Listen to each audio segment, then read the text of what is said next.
boa tarde a todos que estão nos assistindo. Estamos de volta aí com mais um webinar do programa Inovatur.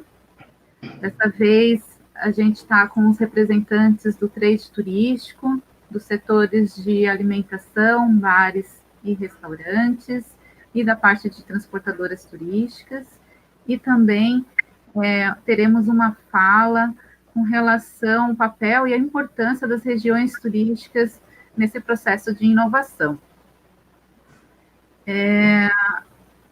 Tiago, se a gente puder retomar, eu acho, as fases do nosso programa, eu acho que já seria legal para o pessoal que está assistindo pela primeira vez, e logo na sequência, eu já apresento todos os nossos palestrantes que estão aqui conosco. Vamos lá, então, gente. Boa tarde para todo mundo. Obrigado para quem está assistindo a gente. Obrigado também aos colegas que disponibilizaram tempo para estar aqui trocando suas experiências e seus desafios. Retomando rapidinho, né, o que é o Inovatur e como é que ele vai funcionar. O Inovatur ele é um programa de inovação aberta focado no turismo. Ele nasceu aí da parceria entre a Santur, entre a FAPESC, Gestalt e agora também a Univale. E o nosso objetivo é reinventar o turismo catarinense, né, promover inovação em todos os segmentos do turismo. Eu vou adiantar a apresentação direto para as etapas e dar uma breve resumida em como o programa está estruturado nessa primeira fase. Então, a gente começou há algumas semanas os eventos de ativação do Inovatur. Tivemos uma palestra com a professora Clarissa e com o professor Bis do programa de pós-graduação em Higiene e Gestão de Conhecimento. Já tivemos um webinar também com a FAPESC e hoje teremos mais essa conversa. Nossa intenção é que esses eventos eles continuem acontecendo até março, então logo mais a Lu já vai passar as próximas agendas que nós teremos na semana que vem. Então, sempre com o objetivo de fomentar e de engajar as pessoas com relação à cultura de inovação e com a promoção do turismo. Paralelo a isso, nós temos um edital correndo, né, um edital da FAPESC, com R$300 mil em fomento para ideias inovadoras. Esse edital ele vai contemplar 13 propostas, né? Nós temos 13 regiões turísticas no estado, então a nossa intenção é que preferencialmente uma proposta de cada região seja contemplada. Esse edital está com inscrições abertas, ele vai até o final de novembro, dia 27, se eu não me engano, até às 18 horas. Finalizado esse período de inscrição e a seleção dessas propostas ganhadoras pela FAPESC, nós faremos 2 eventos, um deles online para que as empresas, os ganhadores, eles possam apresentar os seus modelos de negócio para todo mundo, para que todos possam conhecer essas soluções que foram escolhidas.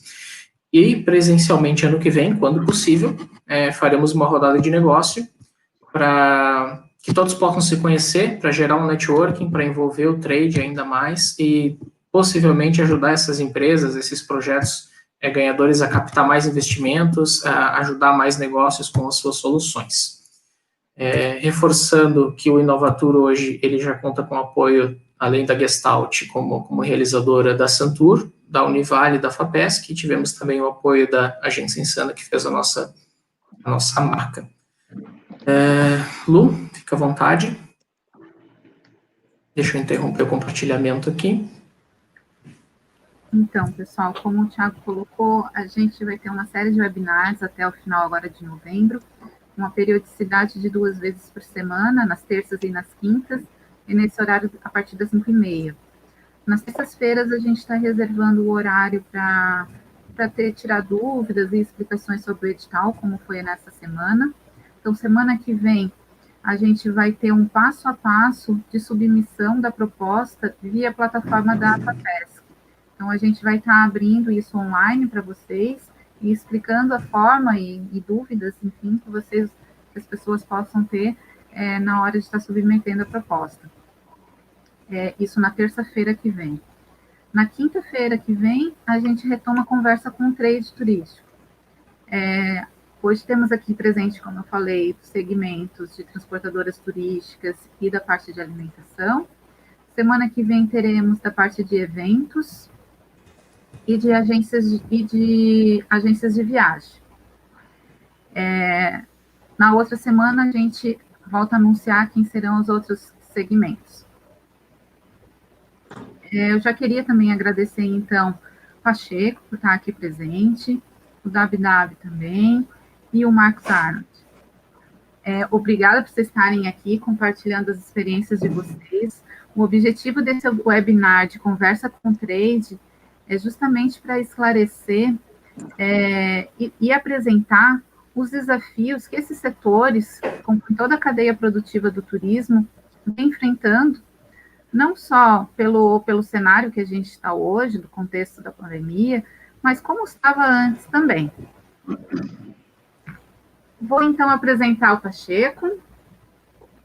Vamos começar com a fala dele. Teremos em torno de 15 a 20 minutos para cada um explanar um pouco.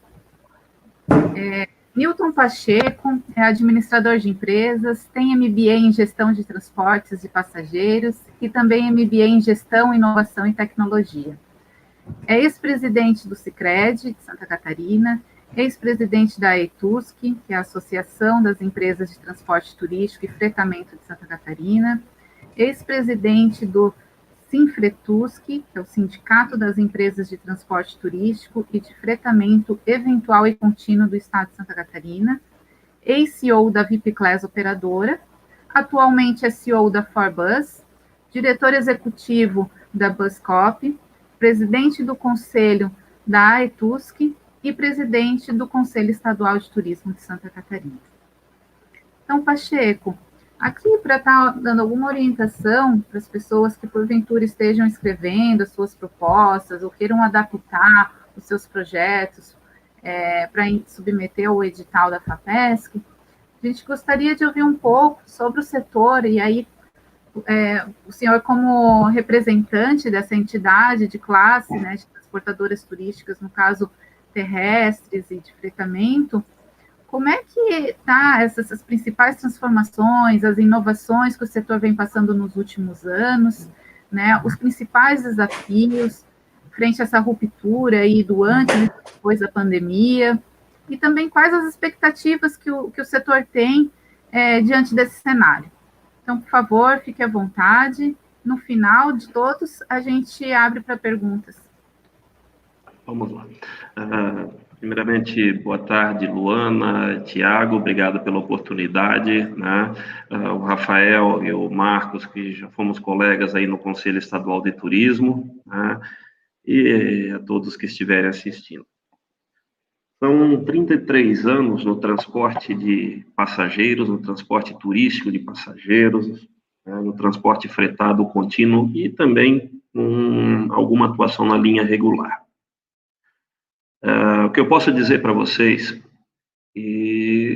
a pandemia ela não foi um divisor de águas no setor. Seria irresponsável de minha parte se eu colocasse que a pandemia foi um divisor de águas. Não. O divisor de águas no transporte de passageiros, ele já vem, vamos dizer, há uns 4 anos atrás, quando se chegou à conclusão de que os equipamentos, né, muitas das empresas transportadoras, nasciam em função dos equipamentos, dos ônibus, dos micro-ônibus, das vans, e isso foi um modelo que funcionou desde antigamente. Por quê? Porque a legislação brasileira canalizava para que vamos dizer, a parte mais importante do negócio acabasse sendo os veículos, as frotas. Com o adverso um fenômeno na Europa chamado Flixbus, muita coisa mudou no transporte passageiro mundial. Transporte de passageiros no mundo era uma atividade regulada pelo Estado. Né? Então, só para você ter uma ideia, hoje o transporte de passageiros no Brasil, ele depende de 23 registros diferentes para você atender às exigências de prefeituras, de estados e país. 23 registros diferentes. Ou seja, o Estado de cima para baixo que dizia como deveria ser a atividade. Na Europa, o advento Flixbus mostrou que esse modelo de regulação não tinha mais espaço. Não existe regulação que vai impor ao consumidor aquilo que ele efetivamente quer. E aí, na Alemanha, começou o processo de desregulamentação. Então, você tinha lá, 8 anos atrás, quando esse processo começou na Europa, o índice de passageiros no transporte terrestre comparados ao trem e o avião de baixo custo, 13% era no ônibus. Com esse adverso de desregulamentação, você pôde otimizar esse sistema de transporte e esse número passa de 50% hoje. Por quê? Porque houve uma desregulamentação. Isso atravessou fronteiras para outros países da Europa. E o que nós acabamos tendo? O advento da tecnologia fazendo a união dos interesses das pessoas que tinham interesse de ir para o mesmo destino, para uma mesma data, através de inteligência artificial, eles fazem esses cruzamentos e você começa a ter otimização. Ou seja, o objeto principal, o passageiro, objeto secundário, a tecnologia, objeto terciário, o que antigamente era a primeira parte, que eram os veículos. Isso não está sendo diferente em nenhum outro lugar do mundo. O que você tinha através da regulação? No próprio turismo, você tinha às vezes 10, 20, 30 ônibus de turismo para o mesmo destino, cada um com metade da lotação, trabalhando só quinta, sexta, sábado e domingo, com ociosidade, enfim. Há 5 anos atrás começou a se discutir essa desregulamentação no Brasil. Parecia um processo que jamais iria mudar. Muitos diziam que o transporte de passageiros ele era todo dividido em capitanias hereditárias no Brasil, mas esse processo foi andando. Aqueles que acreditavam que o transporte de passageiros, que o transporte turístico iria continuar naquele modelo de 20, 30, 40 anos atrás, continuaram apostando no mesmo e hoje, antes da pandemia mesmo, já estava se mostrando que já não teriam mais espaço no mercado. Esses processos de desregulamentação, de tirar a mão pesada do Estado de cima do transporte turístico, começou a andar a nível nacional, começou a andar a nível estadual, ainda que engatinhando, começou a andar nas prefeituras, e aqueles que não estão buscando estratégias aliadas à inovação e à tecnologia, estão automaticamente saindo do mercado. Incrivelmente, para você ter uma ideia, apenas 7% do universo de passageiros transportados em ônibus do Brasil tem suas compras pela internet. Nos dias de hoje, 7% tem suas compras pela internet. Tá? E mesmo assim, desses 7%, 92% das empresas que colocam essas vendas em internet te colocam barreiras do tipo, tu comprar na internet e ainda tem que chegar num guichê dos operadores e trocar por um bilhete físico de passagem para você poder se adequar ao fisco brasileiro. Ou seja, nós estamos vivendo esse período de transformação, mas quem está vivendo nesse período e ainda de botar dificuldades está ficando para trás. Vocês estão vendo em todos os negócios possíveis. Vamos buscar aqui outros exemplos, e aí eu continuo no transporte de passageiros. Você quer ver uma coisa? Se você pegar os estudos do Uber, qual foi o setor que muita gente classifica que o Uber acabou? Todo mundo vem a primeira resposta, o Uber acabou com o táxi. Não. 63% das pessoas que hoje utilizam o Uber não tinham o hábito de uso do táxi antes. Então, se buscou uma demanda que não existia para se trazer para dentro do sistema. Certo? O setor mais prejudicado do Uber, no início, foram locadoras de automóveis. Hoje, o maior cliente das locadoras de automóveis é o próprio Uber. No transporte de passageiros, a entrada da tecnologia está permitindo que se atinja um segmento, só para você ter uma ideia, o negócio ônibus no Brasil de média e longa distância é um negócio de 28 bilhões. Os estudos do Ministério da Economia apontam que a demanda reprimida por ineficiência do atual modelo brasileiro é de 50 bilhões, ou seja, quase o dobro. Por isso que sistemas de tecnologia, seja no turismo, seja nas próprias linhas regulares, seja no próprio fretamento contínuo, estão se desenvolvendo. Por exemplo, hoje eu lidero um time na Forbus, que o que ele faz?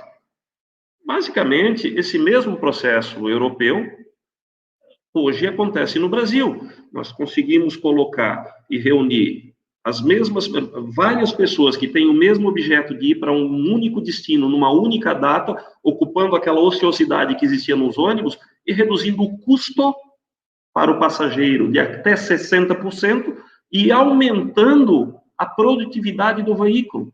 Ou seja, economicamente, é o que se precisa. Talvez não agrade a modelos antigos, que quanto mais ônibus rodando, melhor. Só que implica em prejuízos para toda uma cadeia econômica. A inovação nos permite fazer a contribuição com o que melhor se tem, ou o pior se tem hoje no cenário das cidades, que é a mobilidade urbana. Cada veículo compartilhado dessa forma, a cada veículo de 40 passageiros, são 17 automóveis a menos nas ruas. Você pega aqui no fretamento eventual, o fretamento contínuo, aquele fretamento de indústrias, tá?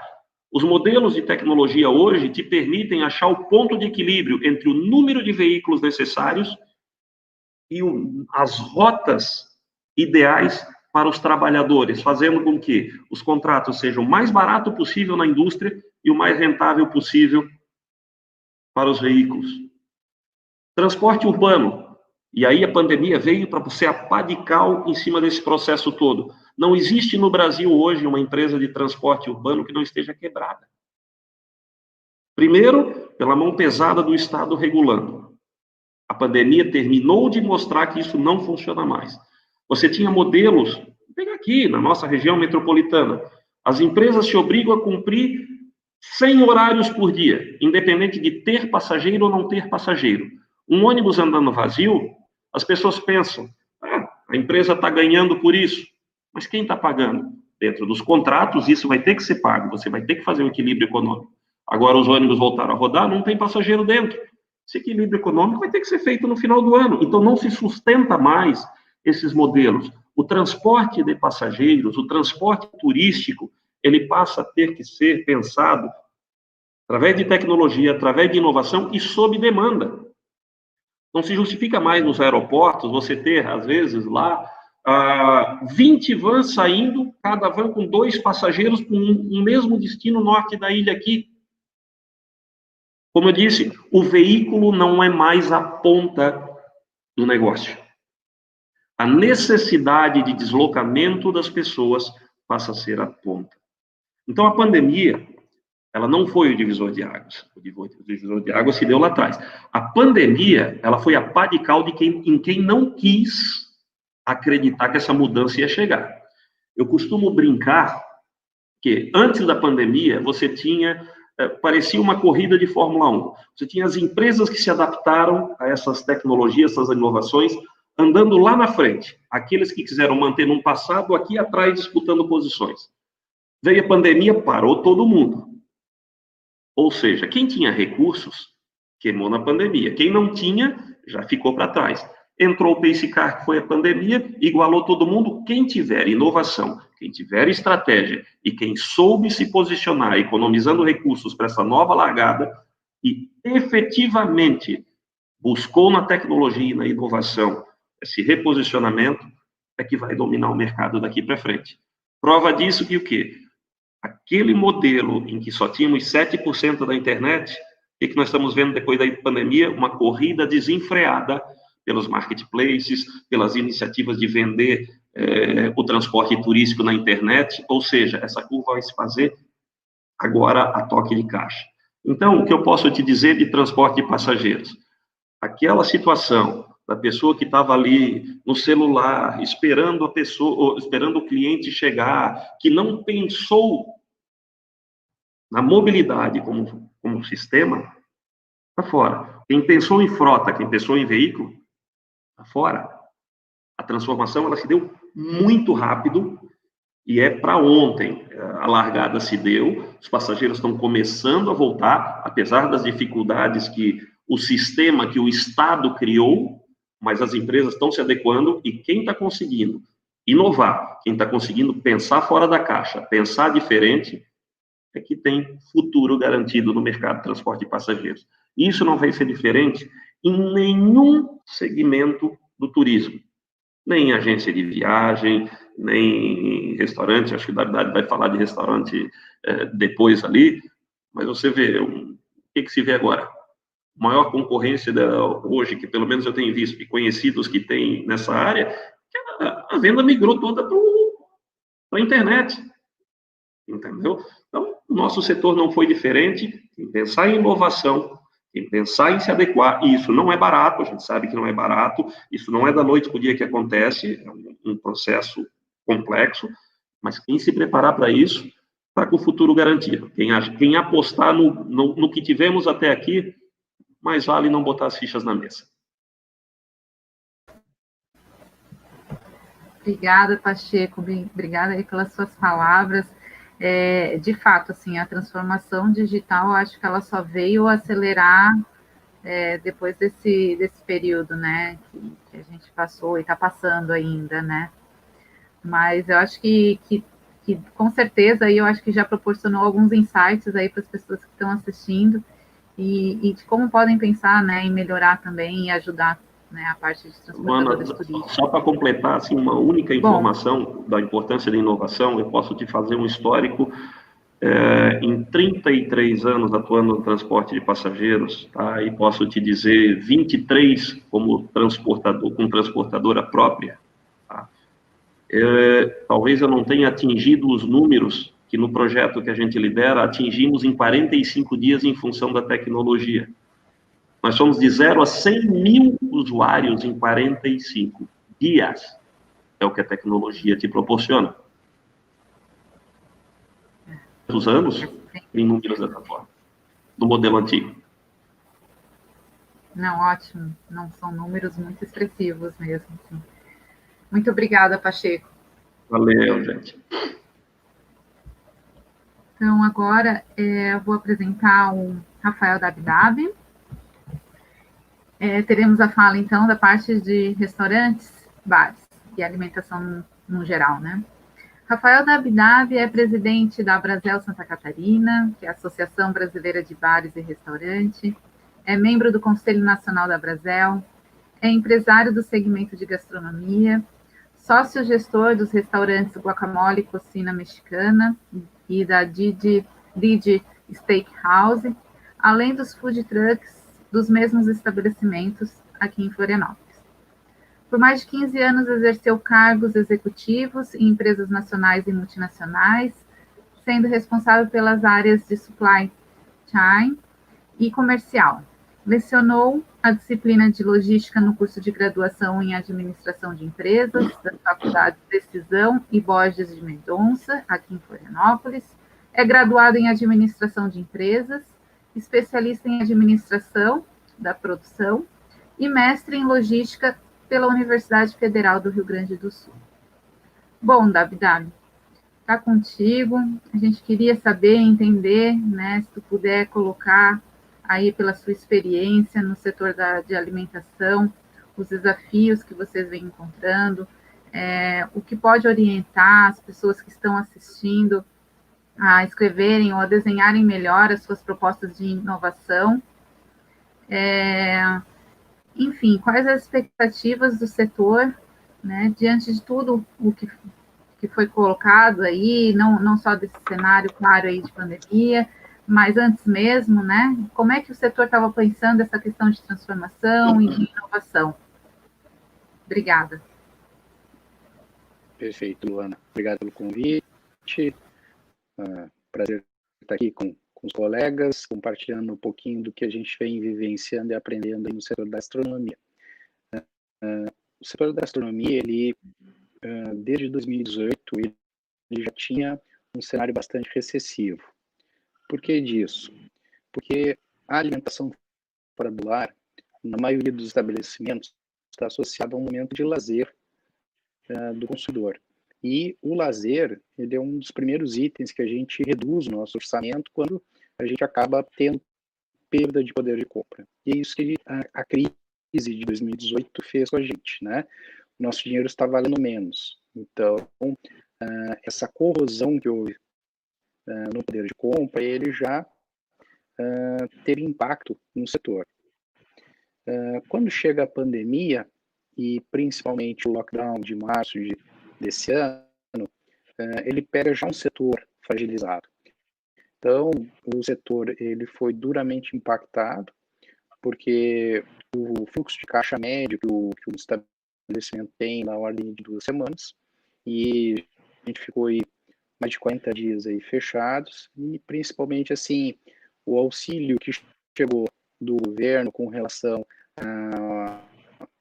ao recurso da MP dos salários, com relação à suspensão e a redução da jornada, ele pôde ser aplicado a partir do mês de maio sobre a folha de abril.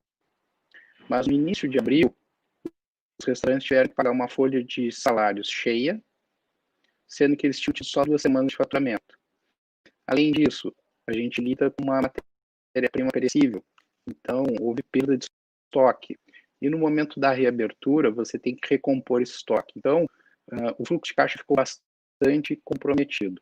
Com isso, pelas enquetes que a gente fez, em torno aí de 30% das empresas, praticamente 1/3 das empresas do setor, infelizmente, fecharam as portas.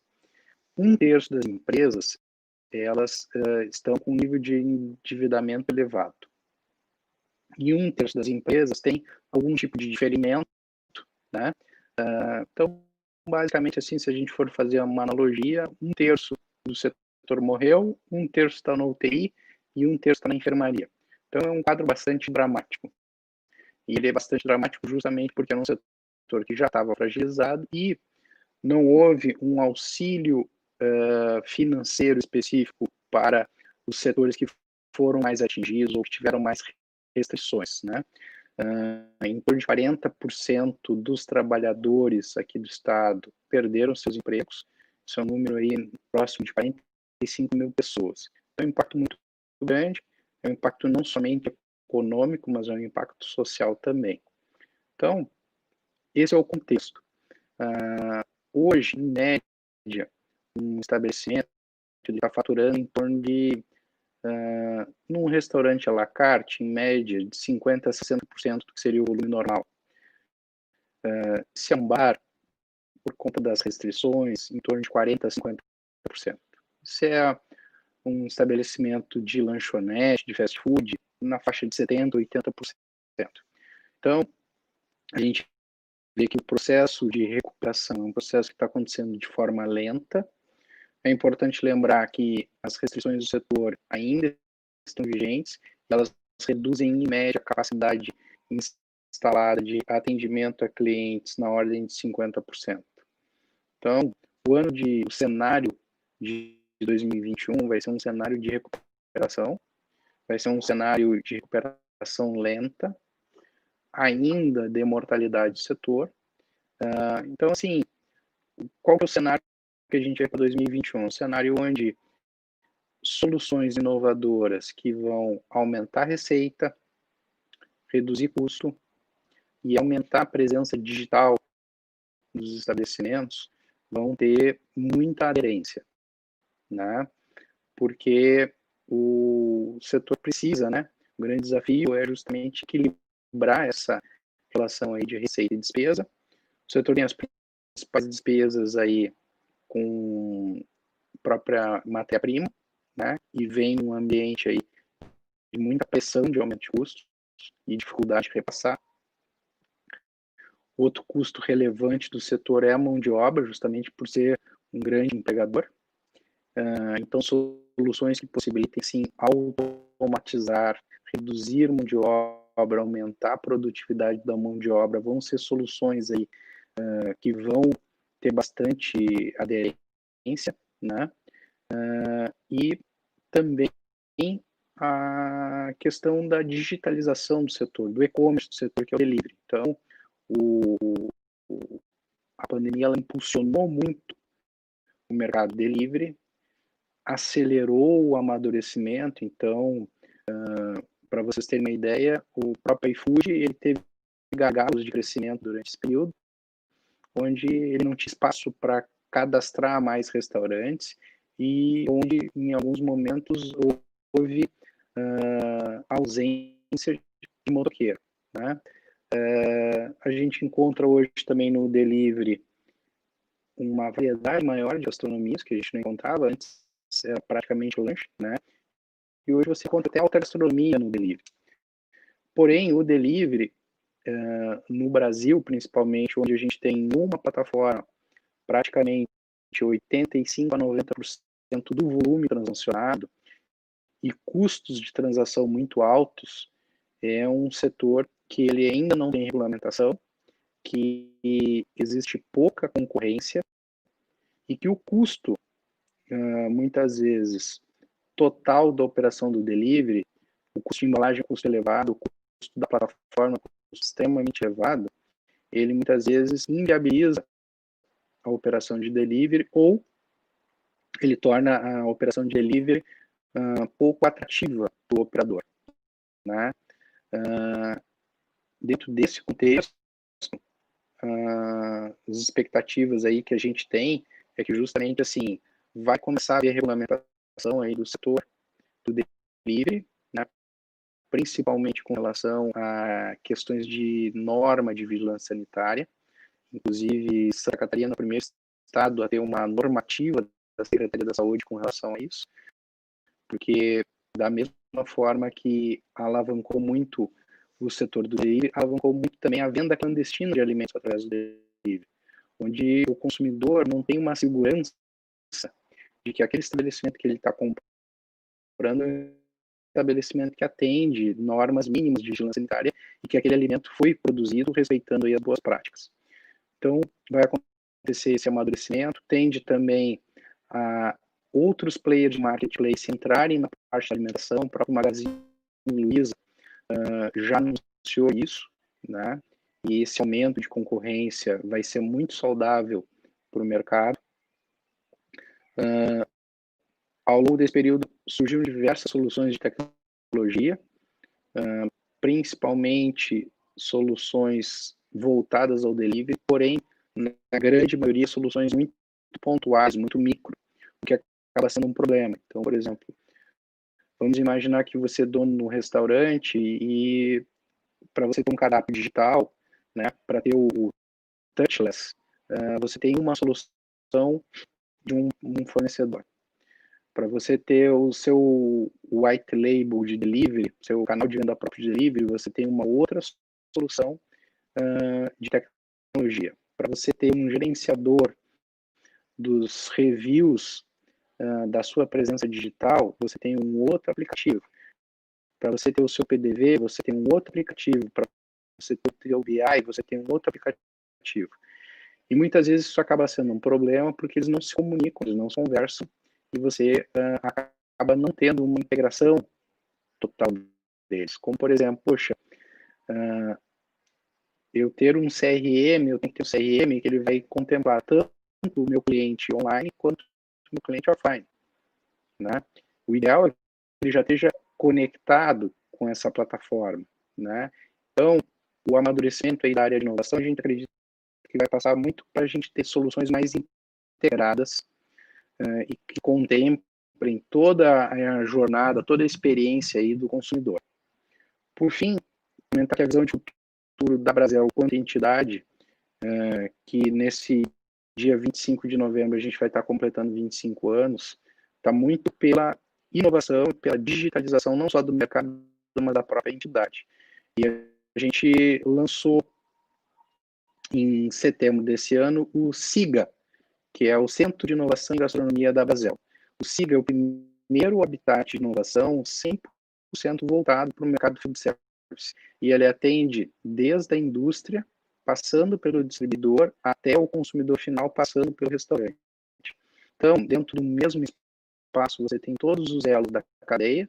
A gente já tem disponível um projeto de inovação aberta, tem duas modalidades, o GastroLab e um programa de match. E no primeiro semestre do ano que vem, nós vamos estar lançando a nossa incubadora, e no segundo semestre do ano que vem, nós vamos estar lançando o nosso Kitchen Lab, uma cozinha industrial para funcionar com locação.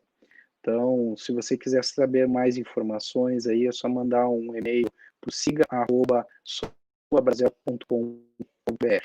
Eu acho que era esse o recado que eu tinha para dar, Luana. Muito obrigada, Davi. Sim, com certeza. O setor de alimentação aí, a gente conseguiu ver de forma bem visível também toda essa adaptação, né, na questão do digital, né, e espero que isso, acho que com certeza vai ficar, são os resquícios que a gente vai absorver e teve que absorver na marra, né, com relação ao que a gente está passando. Mas muito obrigada, eu acho que já deu aí um panorama geral do que passou, né, e o que está passando também, a expectativa e as perspectivas também para o setor, e já te parabenizar por esse novo habitat, né, na questão gastronômica, né, é o primeiro do Brasil, né, e está aqui em Santa Catarina, e isso é motivo, assim, que nos orgulha muito. Bom, eu vou passar agora a apresentação, então, para o Marcos Arnold Júnior. Ele é doutor em turismo e hotelaria, mestre em planejamento turístico, especialista em planejamento, gestão e marketing turístico e possui graduação em turismo e hotelaria pela Universidade do Vale do Itajaí. Ele atua como professor responsável pelo apoio pedagógico da Escola de Artes e Comunicação e Hospitalidade da Universidade do Vale do Itajaí e como professor dos cursos de graduação, mestrado e doutorado em turismo e hotelaria, também pela Univale. Foi coordenador do curso de turismo da Universidade do Contestado, tem experiência na área de planejamento turístico, governança do turismo e políticas públicas de turismo. E também é membro da diretoria da Instância de Governança Regional da Costa Verde e Mar. Bom, Marcos, agradecer estar aqui presente conosco. Então, se tu puder relacionar em sua fala a importância do papel das instâncias de governança e das regiões turísticas como um todo nesse processo de inovação, porque um dos critérios de avaliação dessas propostas inovadoras no edital é que se tem essa relação com as regiões turísticas, né? A gente sabe que aqui em Santa Catarina a gente tem um cenário bem diverso, não só em questão de gastronomia, mas de cultura, enfim, né? Então, como é que tu enxerga todo esse processo, né, da inovação aqui em Santa Catarina, relacionando com as questões das regiões turísticas? Perfeito. Bom, primeiro queria agradecer o convite, né, um prazer estar aqui com vocês, né, parabenizar o Thiago e a Luana pela condução, né, desse projeto. O programa Inovatur, sem dúvida nenhuma, vai ser um programa que tem tudo para auxiliar na melhoria contínua, né, da atividade turística em Santa Catarina. Então, parabéns, né, e obrigado pelo convite. E uma saudação especial aos meus colegas aí, ex-colegas de Conselho Estadual de Turismo, né, o Newton Pacheco, o Rafael Dabdab, que sempre estão com a gente também na Univale, nos eventos acadêmicos, né, então a gente tem uma parceria aí de alguns anos já, e fico muito honrado de estar dividindo aí essa fala com os amigos. Luana, em relação à tua pergunta, né, assim, a esse questionamento que tu fizesse, eu acho que é muito importante a gente realmente pensar um pouquinho nessa relação, né, de como as regiões turísticas influenciam e podem influenciar na inovação do turismo nos seus territórios.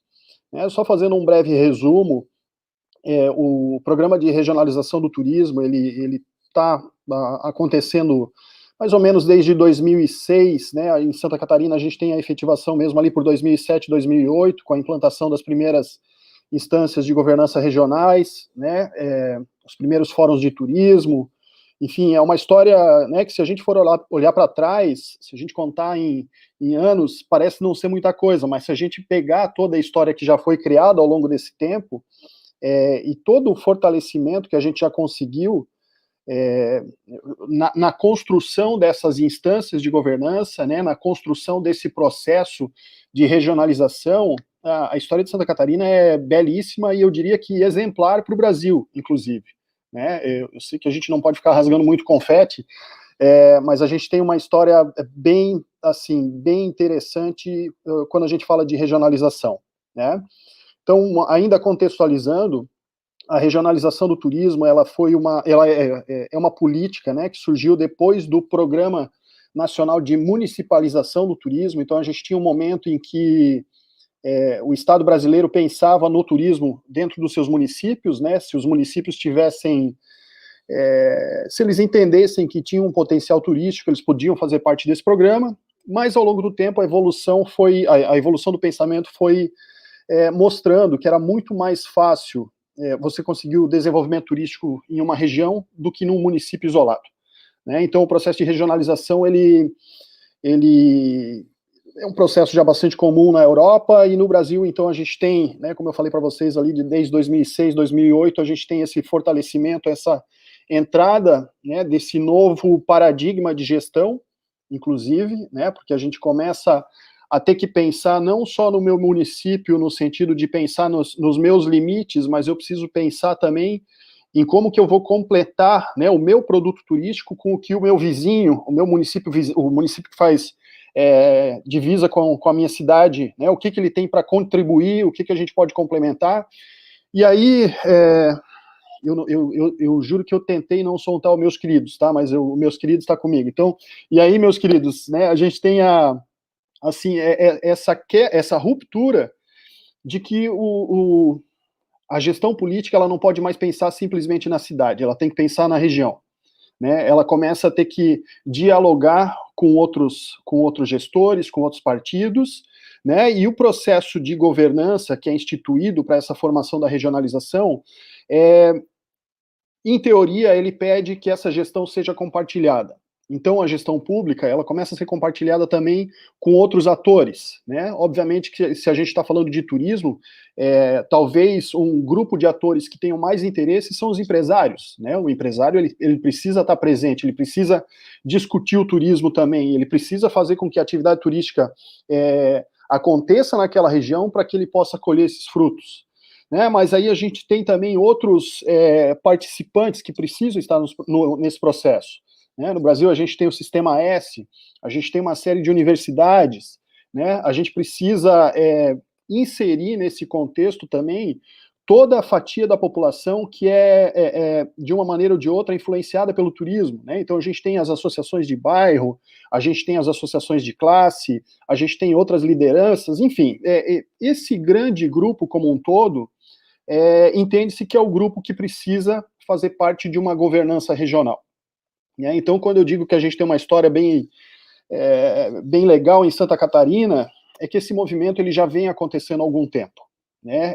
Nós temos hoje 13 regiões turísticas. Luana, me corrija se eu estiver errado, mas se eu não me engano, a gente começou com 5, né? Depois foi para 6, depois foi para 8, 10, 12 e agora 13, se eu não perdi a conta, né? Mas enfim, né? Então esse processo de evolução ele também acontece porque as regiões começam a se enxergar, elas começam a identificar quem elas são, né? Qual é a identidade delas. E aí a gente começa a ter essas organizações funcionando de maneiras diversas. Então eu sei que a gente tem em Santa Catarina regiões turísticas, né, em que a governança está na mão de conselhos regionais. Em alguns outros lugares a gente tem associações de desenvolvimento. Eu acredito que a gente tem uma ou outra com um convention bureau à frente.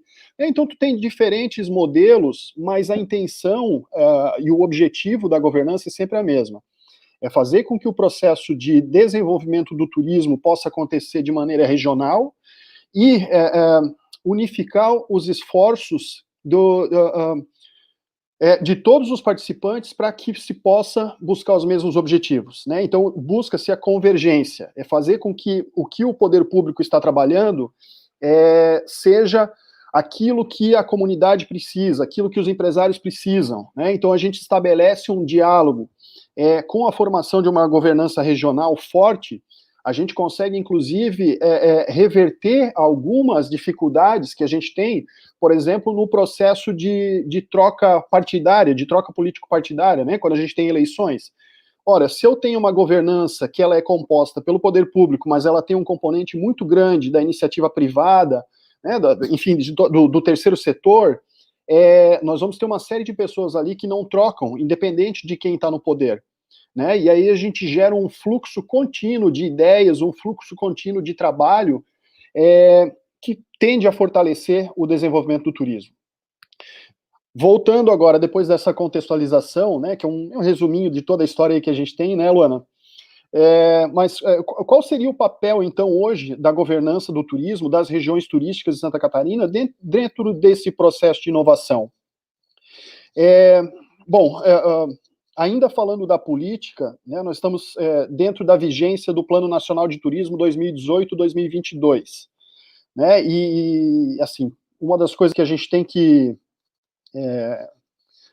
ressaltar é que essa política de regionalização é uma política que aparentemente ela veio para ficar, né? Ela já está em funcionamento há um bom tempo, né? E nesse plano de 2018-2022 fica muito claro que a regionalização é uma das formas que o Brasil como um todo, né, entende que pode contribuir, pode fazer com que as regiões turísticas, com que os estados atinjam, né, busquem esse desenvolvimento.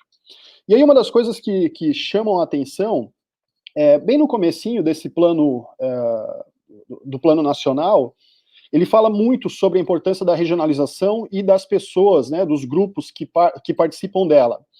E aí eles dizem, né, que o papel de uma instância de governança, o papel de uma região turística hoje é trabalhar, primeiro, pelo fortalecimento dessa regionalização, né, então quando a Luana chamou a atenção ali, né, que o edital ele está aberto para projetos, principalmente que possam contribuir para o desenvolvimento regional do turismo, é disso que a gente está falando, né? Então, assim, que essas propostas também possam pensar em maneiras, né, de contribuir para o desenvolvimento desse território que a gente está trabalhando, né? Nós temos uma série de possibilidades ali que o edital já dá algumas dicas, né, e aí o Newton, né, trouxe para a gente aí todas essas novas dinâmicas dentro do setor de transportes, né, o Rafael falou sobre todas essas também alterações aí que estão acontecendo na alimentação, né, mas a gente não pode esquecer também da questão da busca de informações, da busca de dados, né, maneiras com que a gente consiga buscar informação sobre quem é o nosso turista, sobre quem é o nosso consumidor, né? Teve alguém no chat que falou ali sobre a importância da presença online, né? Enfim, a gente tem que estar aonde o nosso turista está, a gente tem que saber o que o nosso turista precisa, né? Quando o Newton falou assim que quem apostou no transporte em si acabou perdendo o foco, porque o foco hoje é no cliente, né? O foco hoje é no usuário. É ele que está ditando o que a gente precisa, né? Então, é justamente isso, a gente tem que entender que a informação ela é super importante, né? Então, esse edital também pode auxiliar nisso. Dentro do papel da regionalização ainda das regiões, né, ainda no plano, dizem que a gente é responsável, e quando eu falo a gente, é por fazer parte aqui de uma instância de governança, e na pandemia a gente tem, olha, gente, uma dinâmica, acho que a mesma dinâmica que vocês estão vivendo aí, né, reuniões em cima de reuniões, em cima de reuniões, acho que a gente nunca foi tão produtivo na vida quanto agora, que a gente pode entrar numa reunião e sair e já entrar na outra, né, então, assim, é muita discussão, e dentro dessa outra, desse outro objetivo, né, que nos dizem ali no plano, que seria a melhoria da qualidade e da competitividade, né, então sempre, esse é um tópico que eu não preciso, eu acho que eu vou chover no molhado aqui, né, se eu ficar falando que isso é uma preocupação constante tanto do empresário, né, quanto do gestor público, de fazer com que realmente a gente possa ser cada vez mais competitivo com mais qualidade, né. E aí o terceiro item que eles nos trazem é o incentivo à inovação, né, então, de novo, a gente não pode oferecer as mesmas coisas que os outros estão oferecendo, né, a gente tem que sair na frente, a gente tem que pensar diferente, a gente tem que ser vanguarda, né? O que eu posso fazer de diferente no meu destino? Né? Se eu não posso fazer alguma coisa diferente, como que eu posso fazer com que o turista tenha uma experiência diferente? Né? Então, essas avaliações que a gente faz sobre os nossos destinos, elas são muito importantes, né? E, assim, eu acho que uma das grandes... um dos grandes pontos positivos também do estado de Santa Catarina é que, apesar da gente ganhar prêmio em cima de prêmio, né, a gente está sempre se repensando, a gente está sempre se questionando, né? A gente sabe que a gente tem muita coisa para avançar, né? Só as questões que os colegas trouxeram aqui em 30 minutos de fala, né? Olha quanta coisa que a gente tem para fazer como, né, como grupo, como Estado, quanto avanço na legislação, né? Quanta discussão que a gente tem que realmente caminhar para fazer com que a gente consiga atingir esse estágio que a gente busca, né? E, por fim, né, uma das coisas que eles nos pedem, então, ali no plano, né, e aí eu acho que é o mais importante de tudo, na verdade, além de tudo isso que já foi falado, é a promoção da sustentabilidade, né, e lembrando que a sustentabilidade, a gente não fala só de sustentabilidade ambiental, né, a sustentabilidade, ela está em todos os patamares, né, uma sustentabilidade econômica, né, uma sustentabilidade social, cultural, né, política, enfim, então, quando eu, de novo, voltando para a questão, né, que a Luana levantou, qual seria o papel das regiões, é batalhar por isso, né, é fazer com que momentos como esse que a gente está vivendo, e que a gente tem a oportunidade, né, por meio de um edital que apoia modelos inovadores, trabalhos inovadores, que a gente sirva também como um meio de divulgação e de estímulo, eu diria, né, de chamar o pessoal para participar, de dar ideia, né, de discutir. Eu acho que, né, assim, como muitas das governanças têm esse papel de conselho, de fórum, enfim, né, é um local realmente para trocar ideias e construir coletivamente, né, cenários futuros aí positivos para as regiões e que, consequentemente, vão fazer com que a gente continue em destaque em Santa Catarina, né, apesar de todos os desafios que a gente tem. Tá? Luana, eu acho que é isso, né, eu tentei resumir um pouquinho, falar um pouquinho, né, às vezes tem que cuidar do tempo, né, porque o professor fala um pouco demais, eu acho que é isso aí. Não, tá ótimo, Marcos, muito obrigada, e eu acho que era realmente esse objetivo de a gente tentar demonstrar a importância, né, do papel das instâncias de governança e das próprias regiões, que elas são tão distintas aqui em Santa Catarina também, né, dentro até da sua própria organização, né,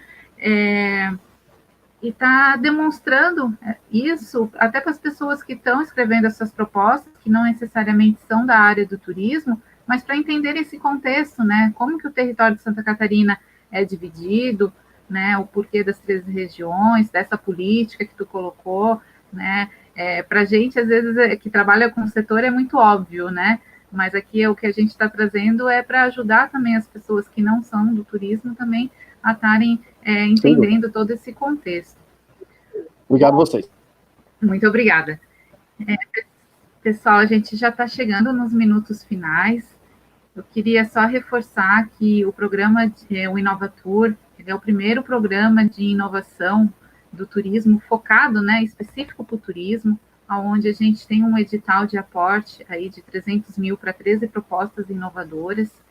Então, Santa Catarina, ela é referência na questão de inovação, é referência na questão do turismo, mas esses dois setores, há um tempo, ainda não se conversam, né, de forma tão integrada. Então, a gente está tentando puxar com esse programa que essa integração, que essa relação, ela seja cada vez mais estreita, né, e o objetivo desse programa é que ele continue ao longo dos anos, se adaptando, se transformando, né, para que ele seja, digamos assim, um produto mesmo para a área da junção do turismo e inovação, né? Estava faltando isso acontecer, né? Então, a Santur tinha essa missão aí de ter um programa nesse sentido e de trazer todos esses entes e tornar parte desse ecossistema de inovação também. Então, é por isso que hoje a gente está aqui, trazendo junto com representantes do trade, tanto da parte de transportadoras turísticas e de alimentação, e essa fala da importância das instâncias e das regiões turísticas, tentando esclarecer e explicar, né, melhor para vocês o que a gente está tentando propor aqui com todo esse programa. Se tiver alguma dúvida, Tiago, puder colocar, senão a gente já vai dando os encaminhamentos finais.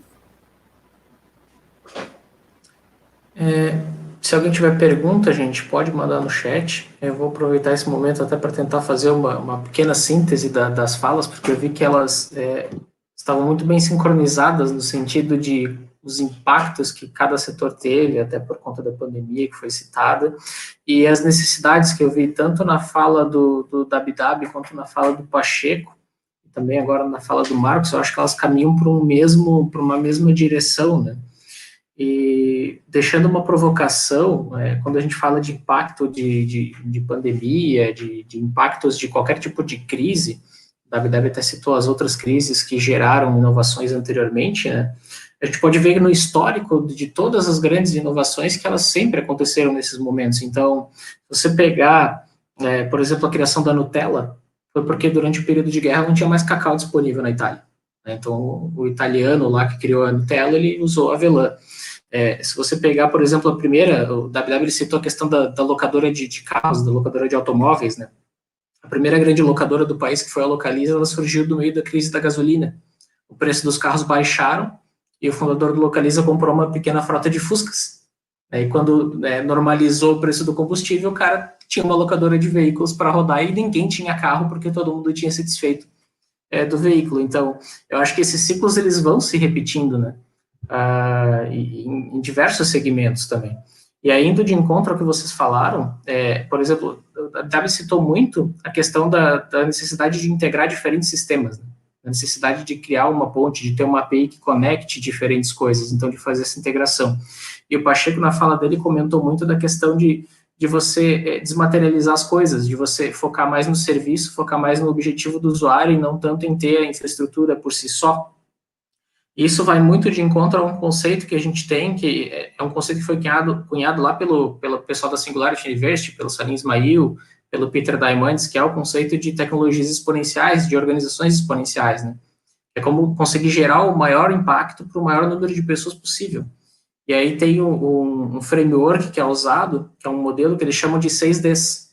E se vocês verem que cada uma dessas dores ali se encaixa perfeitamente em um desses Ds, talvez isso seja um norte para tentar entender qual é o próximo passo, né? Então, o primeiro D dessa transformação exponencial, ele é o quê? Ele é a digitalização. Você tem um negócio e você conseguir digitalizar ele. Essa é a primeira etapa, né, de você conseguir se transformar em uma solução, em um produto, em um serviço exponencial. É natural que depois dessa digitalização venha o segundo D, que é a de decepção, porque uma experiência nova, normalmente, ela causa uma estranheza, então você vai ter um platô, né? Depois disso, você causa disrupção, e aí a gente costuma gerar aquela quebra de cadeia, aquela quebra de corrente, que foi o que o Uber gerou, que é o que o Sumar, aqui de Itajaí, está gerando, que é o que o Airbnb gerou na crise dos hotéis.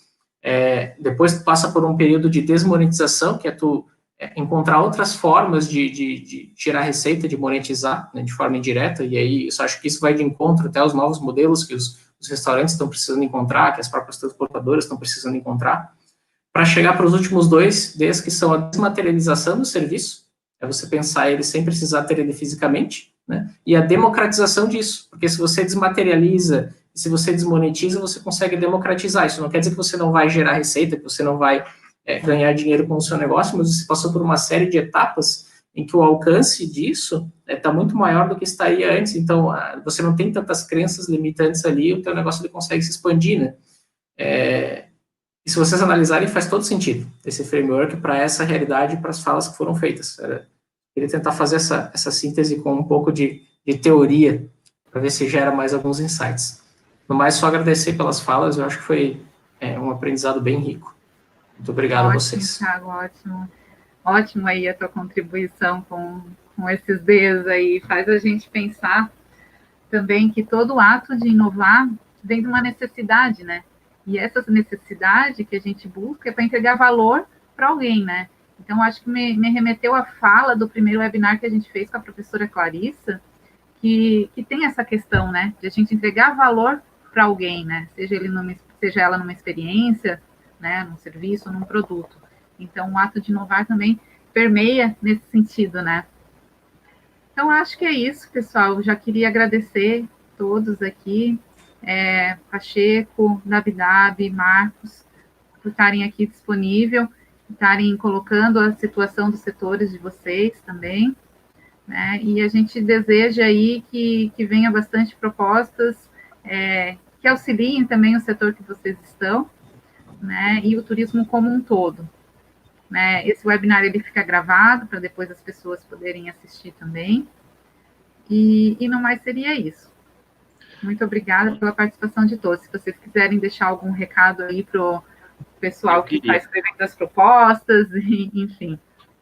Na verdade, eu gostaria de dizer, e aqui falando como presidente do Conselho Estadual de Turismo, que a coordenação desse programa não podia estar em melhor mão do que na mão da Luana, que é um dos grandes talentos, né, e um dos mais graduados talentos que a gente tem aí dentro da Santur, e que há tempo vem fazendo o diferencial na construção do turismo no nosso estado. Parabéns, Luana, por essa liderança e por esse desenvolvimento, né, mesmo em período de pandemia, colocando Santa Catarina aí à frente dos processos. Que isso, Pacheco. Por trás de... A gente tem uma equipe também lá, né, e estendo também a eles todo esse trabalho, né, que a gente vem desenvolvendo. Como eu disse, não é um trabalho que surgiu da noite para o dia, a gente já está quase um ano, né, trabalhando nesse sentido, né, de ter um programa focado para o turismo, exclusivo para o turismo.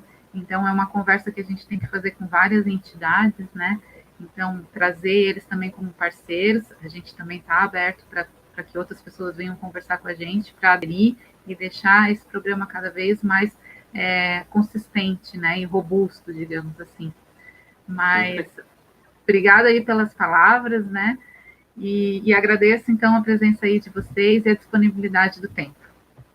Valeu, gente. Então, vamos encerrando a transmissão aqui. Obrigado a todo mundo. E lembrando que o edital está aberto, as inscrições vão até final de novembro, então ainda dá tempo. Peguem algumas ideias que surgiram aqui dessas falas de hoje e vamos tentar estruturar alguma coisa e submeter. Quem tiver dúvidas, a gente tem os e-mails para contato também, foram passados antes, eu vou colocar aqui no chat mais uma vez, e-mail da FAPESC, e também pode mandar direto e-mail para mim ou para a Luana. E a gente se vê na próxima semana, novamente. Obrigado, gente, e até mais.